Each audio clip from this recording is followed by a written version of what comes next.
اعوذ باللہ من الشیطان الرجیم، بسم اللہ الرحمن الرحیم۔ الحمد للہ رب العالمین، وصلی اللہ علی سیدنا محمد وآلہ الطیبین الطاہرین۔ اما بعد فقد قال رسول اللہ صلی اللہ علیہ وآلہ وسلم: خلقت انا وعلی من نور واحد۔ عزیزان گرامی، جیسا کہ آپ حضرات ان ویڈیوز کو ملاحظہ فرما رہے ہیں، آج کا ہمارا موضوع ہے مولا کائنات امیر مومنان علی بن ابی طالب علیہ السلام کے بچپنے میں ان کی بہادری۔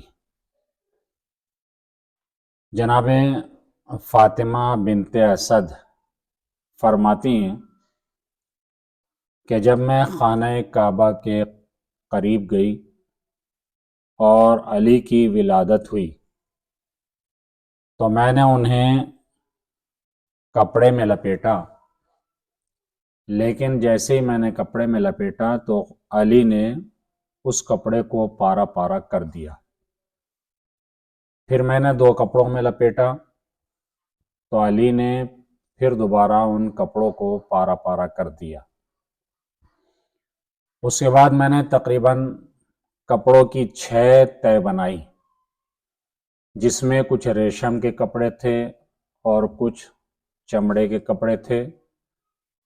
ان کو میں نے جس وقت کے علی کو پہنایا تو علی نے ان تمام کپڑوں کو پھاڑ ڈالا اور اس کے بعد فرمایا کہ مادر گرامی، آپ میرے ہاتھوں کو نہ باندھیے، اس لیے کہ ان ہاتھوں کے ذریعے میں اپنے پروردگار عالم کی عبادت کرنا چاہتا ہوں۔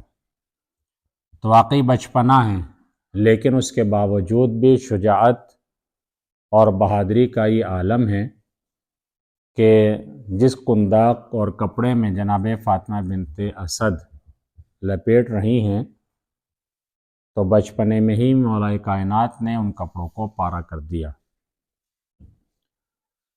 اس کے بعد جو ہے وہ بچپنے کے سلسلے میں آپ کی بہادری کا انس ابن مالک نے جو ہے اس چیز کو ذکر کیا ہے۔ انس ابن مالک نے نقل کیا ہے کہ جس وقت کہ حضرت علی گہوارے میں تھے، ایک دن سانپ کو گہوارے کی طرف آتا دیکھا۔ حضرت علی نے داہنے ہاتھ سے اس سانپ کو پکڑ کر اس کو دبایا اور اتنا دبایا کہ وہ سانپ مر گیا۔ جناب فاطمہ بنت اسد جب گہوارے کے قریب آئیں تو آپ نے اس منظر کو دیکھا اور دیکھنے کے بعد آپ نے فریاد کی، لوگوں کو پکارا۔ جناب فاطمہ بنت اسد کی آواز سن کر کچھ افراد جمع ہوئے، لیکن جب سب گہوارے کے قریب گئے اور سب نے سانپ کو مردہ پایا تو خوش ہو کر کہنے لگے کہ آپ تو حیدر ہیں، یعنی مولا کائنات کو اس وقت جو ہے لوگوں نے بھی اور جناب فاطمہ بنت اسد نے بھی حیدر کا لقب دیا، یعنی آپ شیر ہیں۔ کتاب فرائض الصمتین میں منقول ہے کہ حضرت علی جتنی بار بھی پیغمبر اکرم صلی اللہ علیہ وآلہ وسلم کی خدمت میں حاضر ہوتے تھے تو آپ پہلے 1 درہم صدقہ دیتے تھے اور صدقہ دینے کے بعد پیغمبر کی خدمت میں جاتے اور آپ سے سوال کرتے۔ آپ نے مختلف جو ہے وہ سوال کیے پیغمبر اکرم سے، لیکن ہر بار جو ہے آپ نے صدقہ دیا ہے۔ تو پہلا سوال کہ جو مولا کائنات نے رسول اکرم سے کیا وہ یہ تھا کہ یا رسول اللہ، یہ ارشاد فرمائیے کہ وفا کیا ہے؟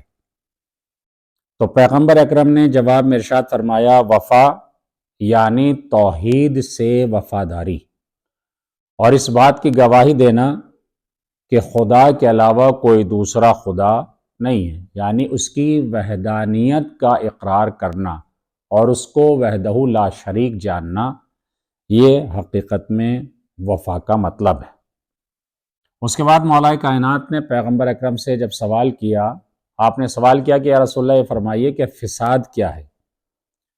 تو پیغمبر اکرم نے ارشاد فرمایا کہ فساد یہ ہے یعنی خدا کا انکار کرنا اور کسی کو خدا کا شریک قرار دینا، یہ فساد کا مطلب ہے۔ یعنی اس کا مطلب یہ ہے کہ انسان جو ہے پروردگار عالم کی وحدانیت میں شک کرے اور اس کا جو ہے وہ کسی کو شریک قرار دے، تو یہ سب سے بڑا فساد ہے۔ پھر مولا امیر المومنین علیہ الصلوۃ والسلام نے جو رسول سے سوال کیا کہ حق کیا ہے، تو رسول اسلام نے ارشاد فرمایا کہ حق جو ہے اسلام، قرآن اور ولایت کو قبول کرنا، یہ جو ہے حق ہے۔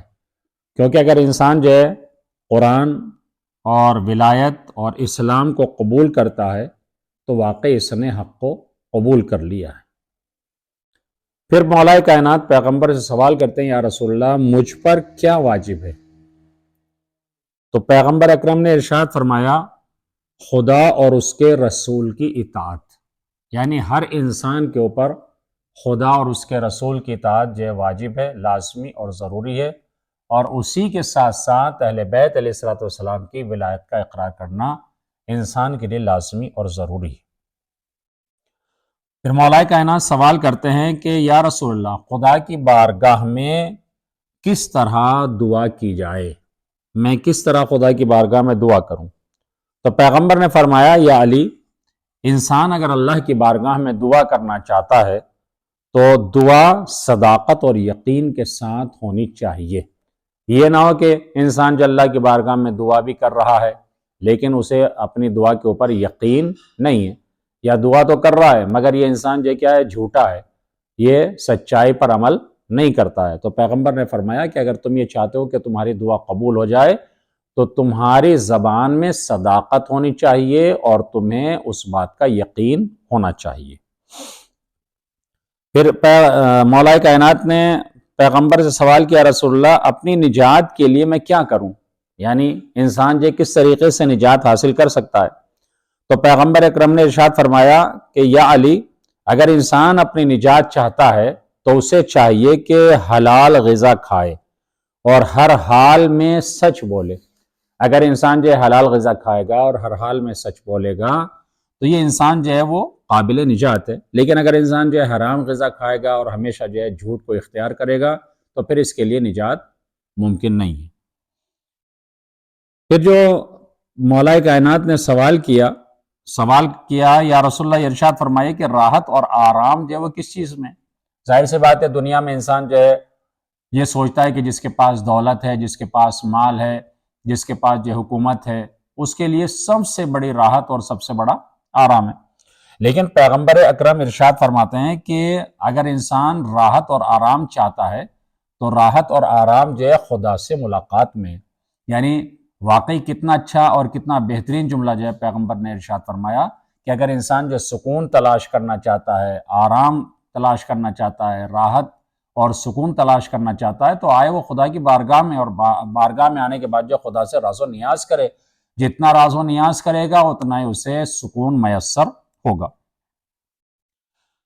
کیونکہ خود مولا کائنات امیر مومنان علی ابن ابی طالب علیہ السلام نے جو ہے بسان اگر انسان جو ہے دنیا کی طرف مائل ہوتا ہے اور دنیا ہی کو جو ہے وہ سب کچھ سمجھتا ہے تو مولا کائنات اس سلسلے میں ارشاد فرمایا کہ میں ایک دن جو ہے وہ باغ فدق میں کام کر رہا تھا۔ وہ باغ فدق کے جو پیغمبر اکرم نے جناب فاطمہ زہرا سلام اللہ علیہ کو جو ہے وہ دیا تھا اور ہدیہ کیا تھا، عطا کیا تھا، میں اس میں کام میں مصروف تھا۔ اچانک میں نے باغ میں جو ایک حسین اور جمیل اور خوبصورت عورت کو دیکھا کہ جو میرے سامنے آئی، اور اس نے آنے کے بعد مجھ سے کہا کہ اے فرزند ابو طالب، مجھے اپنا شریک حیات بنا لیجئے تاکہ زمین کے تمام خزانے آپ کے حوالے کر دوں اور آپ کی مملکت عظیم اور وسیع ہو جائے، یہ سرمایہ آپ کی نسلوں کے کام آئے۔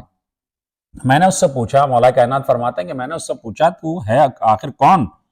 اس نے کہا کہ میں دنیا ہوں۔ میں نے اس سے کہا تو کسی اور سے شادی کر لے، مجھ سے نہیں، میں تجھ سے شادی نہیں کروں گا، اس لیے کہ علی جو ہے وہ تیرے دھوکے میں نہیں آئے گا، تیرے دھوکے میں، تیرے بہکائے میں نہیں آئے گا، کیونکہ جس کو دنیا نے دھوکہ دیا ہے وہ بدبخت ہو گیا ہے۔ اور جو انسان جو دنیا کی طرف مائل ہو جاتا ہے اس کی دنیا بھی ہاتھ سے چلی جاتی ہے اور آخرت بھی ہاتھ سے چلی جاتی ہے۔ تو واقعی یہ بعض چیزیں جو ہیں جو اہل بیت علیہ الصلوۃ والسلام نے ہمارے لیے بتائی ہیں، یہ ہمارے لیے کیا ہے؟ یہ نمونہ عمل ہیں۔